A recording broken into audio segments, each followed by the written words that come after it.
man can circumvent problems which arise by carrying out a primary operation in a straightforward manner. Gemini 4 was an encouraging landmark in relation to the future objectives of both the Gemini and Apollo programs.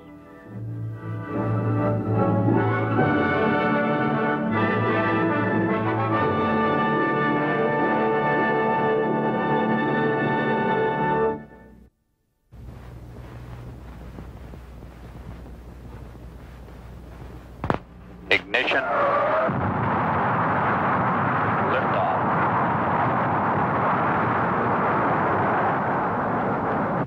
Lift flight clock start. 3908. Looks good. Flight. Roger, booster. Roger, clock start. Fuel pressure running a little high. Roger. Roger. Stand. How's it looking, guidance? It's looking good, flight. Roger. Go, Fido. Slightly low, no problem. Roger, Fido. How about you for staging? Thanks. Tanks are go for staging. Roger, Capcom. We're go for staging. Staging. Roger, staging. How's our thrust look, booster? That thrust is looking a little high, flight. Roger. Okay, stand by for final status check. Booster. Go. Retro. Go. Fido. Go. Guidance. Guidance, you go. Stand by one, flight. Surgeon. Go. Econ. Go. GNC. Go. How do you stand, guidance? I go, flight. Roger, Capcom, we're go. Early shutdown. We have a Seco here, flight. Roger. It's shut down. Flight Fido, we had cut off. Stand by. Roger, Fido. Standing by for heavy eyes. Heavy eyes counting over 300 feet per second. 7295. 72 is 2. Flight Fido, we're no-go. Roger. Capcom, we're no-go. Capcom, we're no-go. Roger, you are no-go. No-go. Retro, you got a time here? Roger, flight, area Charlie at 9+20. Fall angle on the retro is 7 degrees. Recovery flight. 7 on the retro. flight. Roger, we had a more here. We're going for area Roger. Charlie. We'll be retro firing at 9+20. Roger, flight. Can you give me some weather and access times in that area, please? No swells, and your call sign Rescue 1, the destroyer, is the low. 5, 4, 3, 2, 1. Retro fire. Roger, fire 1. Rocket 2.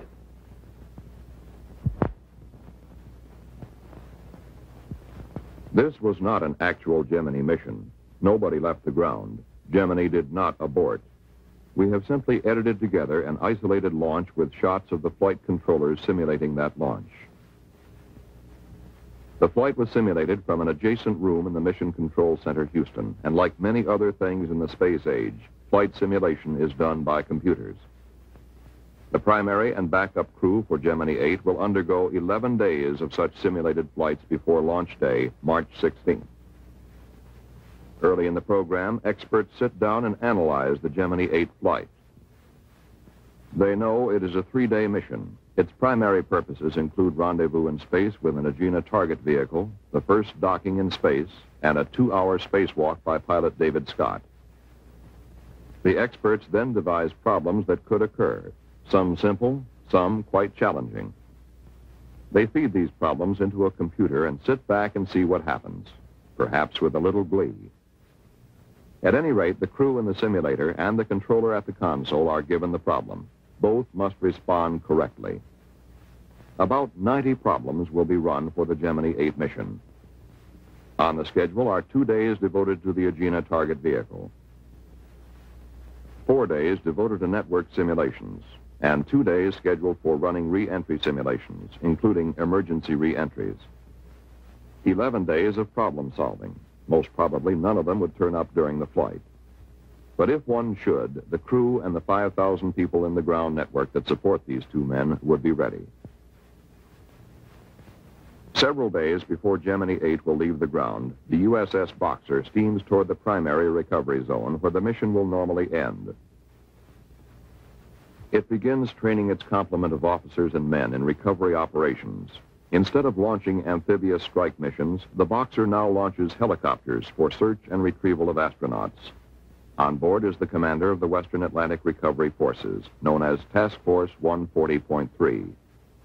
2 ships, 6 helicopters, and 6 aircraft are assigned to this task force. All 5 manned Gemini flights to date have been recovered as planned in the primary zone.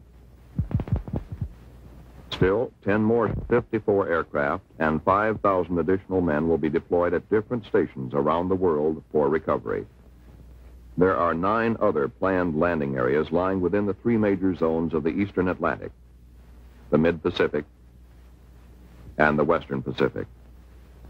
In the Western Pacific, the USS Leonard F. Mason, a destroyer, begins exercises on the retrieval of a boilerplate model of the Gemini spacecraft. The Mason will cover 3 landing areas within Zone 3. It will be backed up by aircraft from Okinawa and Japan.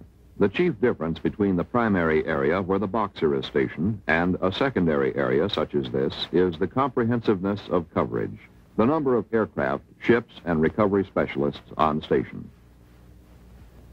In addition, a special launch abort area covers the landmass and immediate offshore areas at Cape Kennedy. Recovery teams go out before the astronauts enter the spacecraft in case of an ejected abort from the launch pad or shortly after liftoff. There could be more extreme contingencies. The emergency might be such that a spacecraft could not land in a planned landing area. In a dire emergency, the command pilot might have to fire the retro rockets and come right down. Bare statistics come into play here. The world is 70% water and 30% land. The odds are strongly weighted toward a water landing. Aircraft are stationed at 12 points to locate the spacecraft in this emergency. Any commercial shipping in the area might then be called for assistance to pick up the astronauts. Freighters, oilers, tankers, any ship with heavy hoist equipment could also take the spacecraft aboard. If the crew comes down over land, they would use the ejection seats, leave the spacecraft, and land by parachute. Astronauts have not only a complete survival kit to sustain them, but they are trained to live off the land, even desert and jungle. Whether Gemini comes down over water or land, recovery is planned and coordinated by a NASA team of specialists. They set up the requirements for a mission and work closely with the Department of Defense. DoD then commits the necessary ships and aircraft to do the job. The DoD manager for manned spacecraft support directs worldwide recovery forces. He is in contact with 2 main elements under his command, the Atlantic Recovery Control Center, Cape Kennedy, and the Pacific Recovery Control Center, Hawaii. The red telephone puts him into direct contact with the highest levels of the Department of Defense for further assistance. But all of this, the red telephone and the contingency aircraft off Pago Pago Island, South Pacific, seems remote on the 16th of March. The crew is entering their spacecraft for what has every sign of being a normal flight.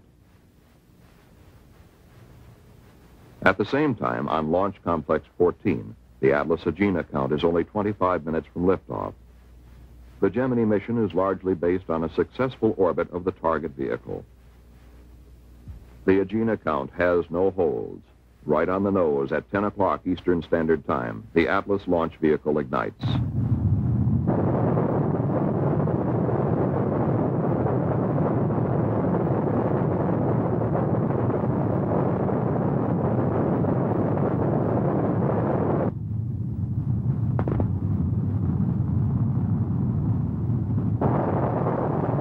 Atlas has 3 main propulsion engines which ignite at liftoff. 2 are booster engines and 1 is a sustainer engine. The booster engines cut off first, some 2 minutes, 40 seconds into the flight.